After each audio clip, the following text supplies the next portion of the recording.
So what really does the PM care about? And at what point will the PM care enough for an issue for this money to be spent? There are nearly 8,500 crore rupees lying in the PM Cares Fund. Only 87 lakh rupees were spent in the year 2024-25. This is public money. It is for public, and whenever there is public money, ideally this falls under the RTI and the information should have been disclosed. But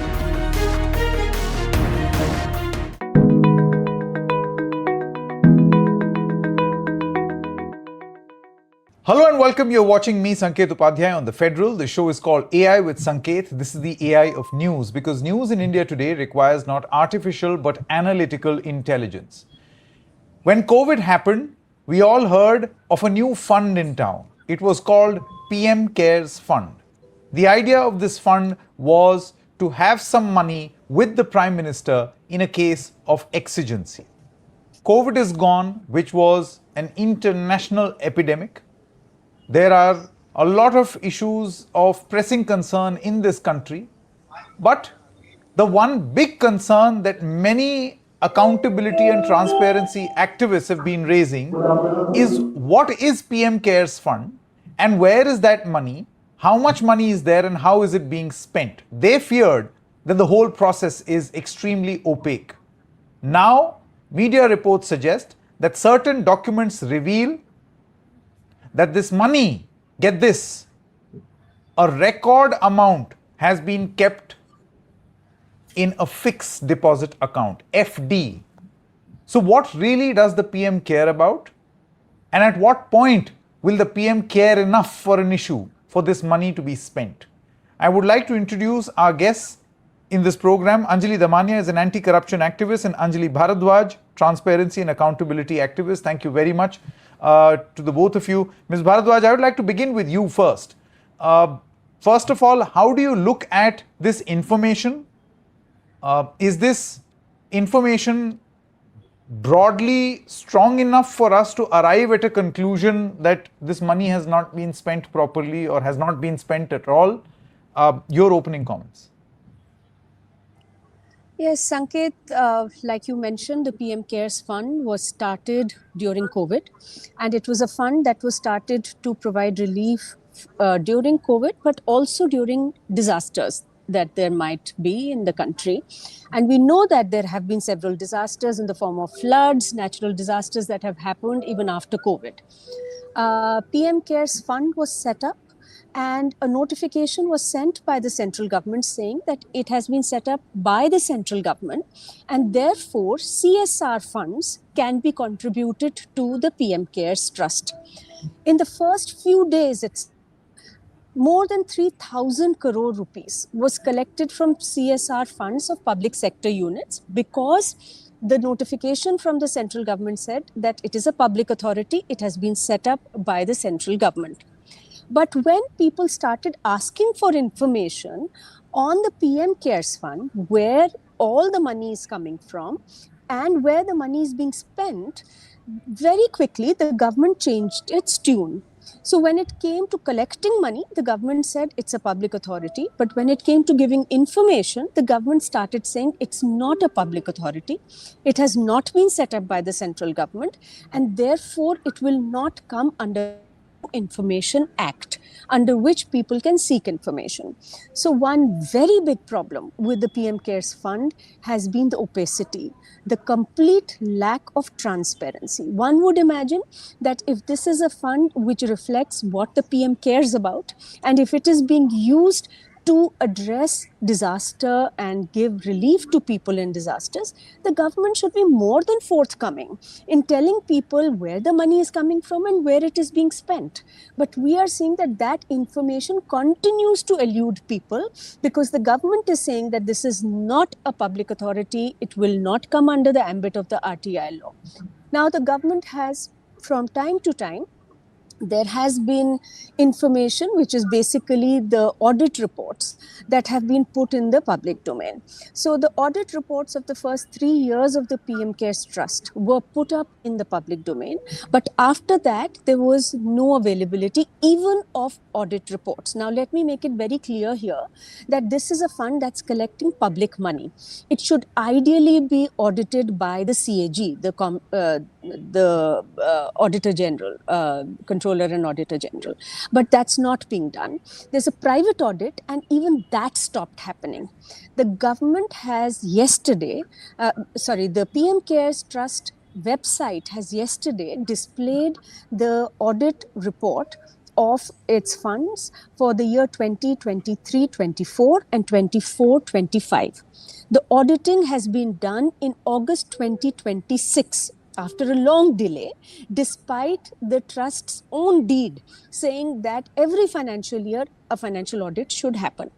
And this audit basically showing that although there are nearly 8,500 crore rupees lying in the PM Cares Fund, only 87 lakh rupees was spent in the year 2024-25. So the question really arises that, what is the money being kept idle for?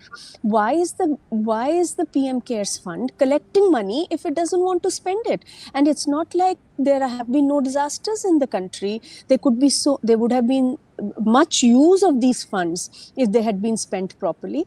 But the audit report is showing only 87 lakh rupees was spent in the year 2024-25. And the audited report also shows that there are about 325 crore rupees that have been refunded into the PM Cares Fund. Now, this is very, very peculiar. Where was the money given that it had to be refunded? Was there corruption because of which the money had to be refunded? Did the PM Cares Fund get spent on faulty equipment? And the reason I say that is that in COVID years, when the PM Cares Fund was used to supply ventilators, it came out that the ventilators were faulty. They were of poor quality and they were causing hypoxia and therefore deaths in patients. The Aurangabad High Court bench had taken suo motu cognizance of this, and when this happened, the PM Cares Fund asked for the money back from the people who were supplying the ventilators. The money was refunded at that time, and the PM Cares Trust said that we are not funding these ventilators. These ventilators have not been funded by us. So the question today is that where is this money that has got refunded, 325 crore, again been refunded from? So there are a large number of questions, and given the fact that there is no transparency in the functioning of the PM Cares Trust, we have a complete lack of public faith and trust in this body, and there are very serious questions that are coming up. Stability. Okay, Ms. Bharadwaj, I'm going to come back to you in just a short moment from now. Ms. Anjali Damania, a couple of crucial, important questions have been raised by Ms. Bharadwaj. She says that why is this money being kept, what is this money being kept idle for? What was the nature, why do we have very limited information about PM Cares? What was its original intended purpose? And questions around its opaqueness. Right? What we have right now is just an audit report which gives us a sort of a basic understanding of the way these funds have been utilized and not a detailed explanation.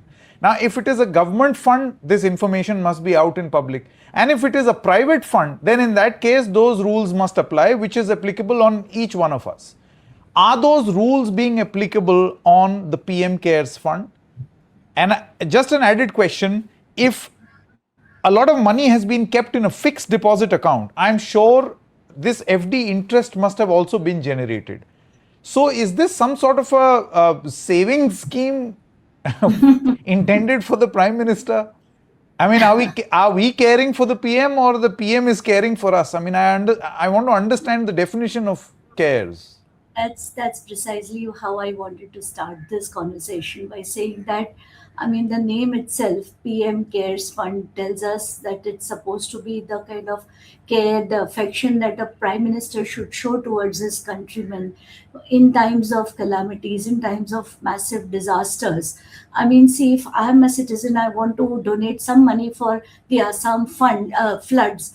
I should have some way of doing it, and so as a citizen I should probably give it to a fund which has a good policy and in place, where the funds are handled very well, and I'm sure that my money will reach the purpose for which it is done. So this fund, which was created in March 2020, was clearly for COVID and other disasters. Now this, that point of time, they said it is a charitable trust which will be governed with all laws. And as rightly said by Anjali Bharadwaj, this is public money. It is for public, and whenever there is public money, ideally this falls under the RTI and the information should have been disclosed. But despite repeated RTIs done by several RTI activists, including Anjali, nothing was disclosed.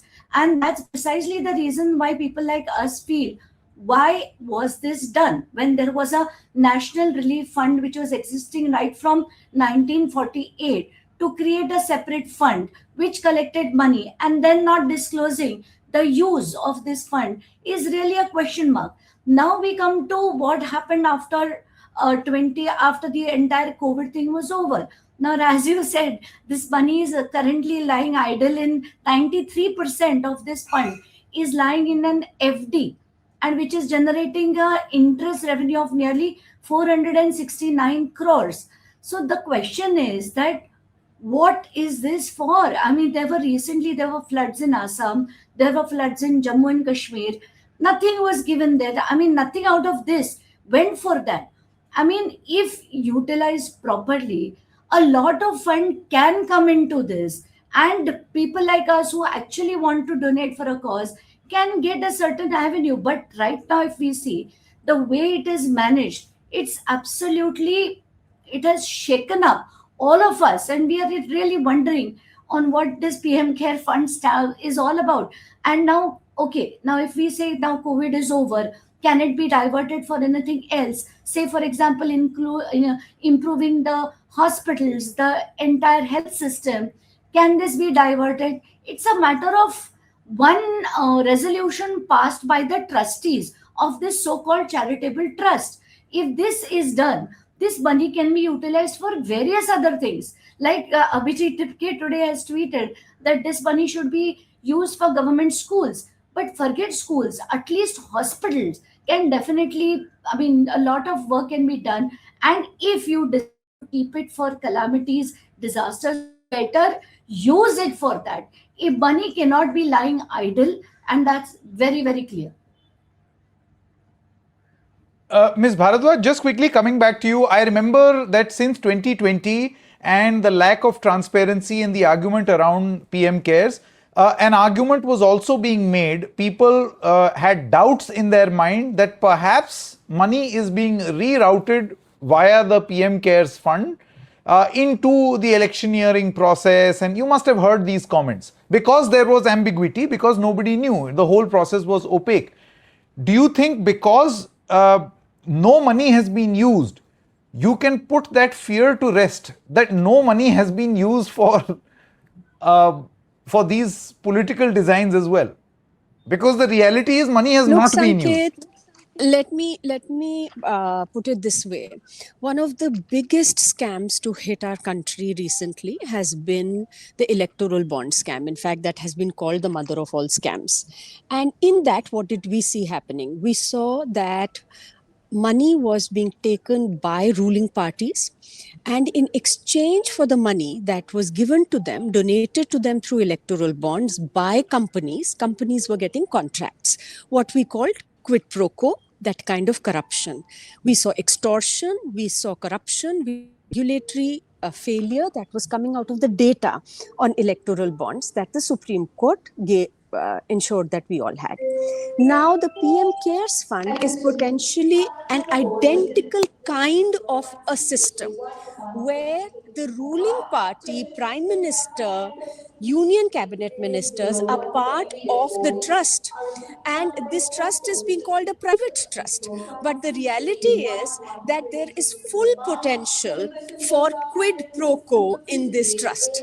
Because what could easily be happening is that money could be taken from corporates, from large companies into the PM CARES Fund. And in return, the ruling party, the BJP, at the moment, we have the BJP in power, so the Prime Minister and the cabinet ministers are from the BJP, could be giving favors by way of contracts. There could be extortion, there could be regulatory inaction. So all the characteristics of the electoral bonds scam. One moment, Ms. Bharadwaj. Be... Ms. Bharadwaj, if I understand you correctly, if we keep these dynamics aside, that this money has not been spent, the fact that an avenue has been created which lacks transparency, which lacks transparency, like the electoral bond scheme, and mimics electoral bonds. Mimics. Yes. So today, big question is, where is this money coming from? The PM CARES Fund is exempt from FCRA, Sanket, which means it can take money from foreign companies, and it does not, the FCRA law is not even applicable to it. And the audit report shows that there has been money that has been taken from foreign sources. Which are these foreign sources? Again, domestic money to the tune of, of about 13,000 crores have been taken into the PM CARES Fund so far. Who are these companies that are giving these large sums of money? And why are they giving this money? Is it that they are giving this money because they want favors from the ruling party? They want contracts from the ruling party? This has the potential to be a massive scam. And unfortunately, the only way that these fears can be allayed is if the government comes clean, if the trust comes clean, and they give information to citizens. Otherwise, all of these assumptions will come up today. All of these fears will come up today. We've just seen it happen. You see, this is not that we are speaking out of the blue. I mean, we've had the whole electoral bonds case come out recently through the Supreme Court's intervention. Ms. Anjali Damania, this is a very important point that has been made by Ms. Bharadwaj. She says that right now the information that we have in an otherwise extremely opaque scheme called PM CARES is just information about how much money has been received, how much money has been spent, how much in FD. But details about who has given, from where has it come, who all has been exempt, and if there is any potential quid pro quo.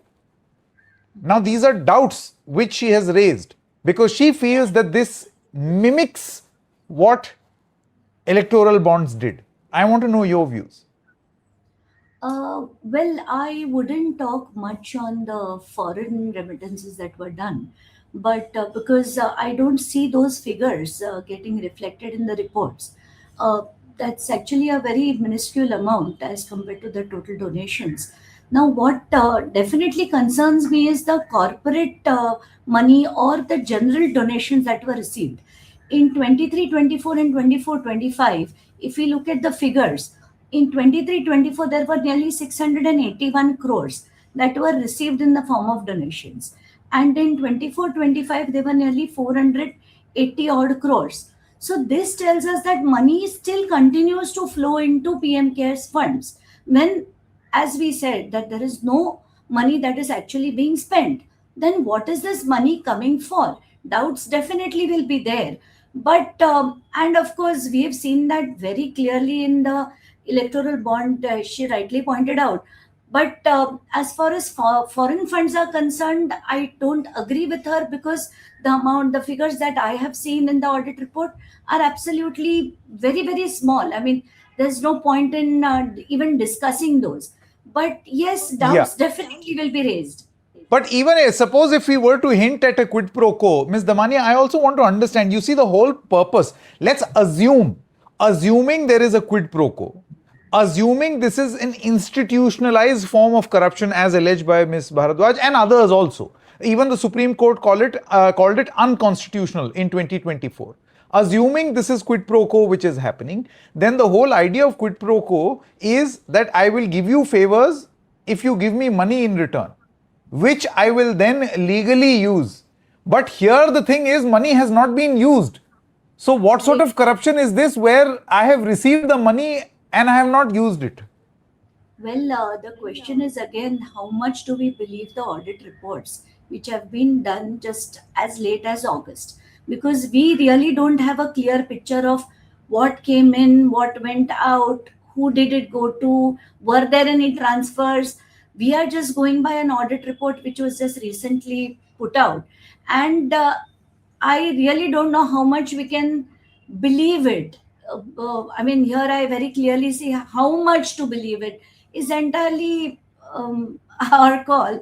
And I really don't know where whether this money really is lying idle, whether it is really in the FDs. And, there are several questions that come to our mind because we have seen this happening in the past. We have seen a company like Mega Engineering, which has been blacklisted in the past, which has bagged several projects, and they fund the BJP through the electoral bonds. So whether that is happening in this is a definite question that comes to our mind. But again, we don't know. We cannot just levy allegations and get away with it. It is that we have to get answers, and the only thing is, again and again, we have to knock the doors of the Supreme Court and make PIs demand question. We ask questions and demand answers, and the Supreme Court has then got to direct. I mean, if they themselves said at one point of time that this is not the right forum, I mean, if PM Cares Fund was really not required, then why is it that it was not struck down by the Supreme Court right then? This question does come to our mind, but again, as we said, from March 2020, now we are well past March 26, yet it continues to collect money. Where the money goes is a big question, and it is lying unutilized is what the audit report says, but clarity doesn't exist. Now, Ms. Damania, I just want to do an apples to apples comparison. This is not a government fund, correct? Initially, Yes. the impression because of PM Cares Fund, the impression that went was that the central government has launched a scheme just like the Prime Minister's Relief Fund. So this is the PM Cares Fund. Now, if this is a private fund, assuming Ms. Anjali Damania were to start a fund called Anjali Really Cares Fund under similar rules, Correct. then what is the accountability and the transparency that will be applicable to you? Same, apples to apples comparison. And is that happening or not? Correct. So, as a charitable trust, there are certain norms that a charitable trust is supposed to, follow. Whether even the money spent every year, an audit has to be done. It has to be submitted to the charity commissioner. The entire report has to be made public. All these things don't seem to be happening as far as the PM Care Fund is concerned. So at the moment, I don't know. I'm very cautious about In a charitable trust similar to the PM Cares Fund, Ms. Anjali Damania, I just want to know, would you have been subject to greater scrutiny and transparency than what PM Cares is being done? Most certainly. Most certainly. We would have to account for every penny that was collected as well as spent, and the norms that had to be followed definitely had to be followed. But in this case, since it is PM Cares Fund, and again, since it is BJP government, nothing seems to be going as per law. They can do whatever they want and whenever they want. I think that is the main point, and I've got my answer. Ms. Anjali Damania, thank you so much for your time.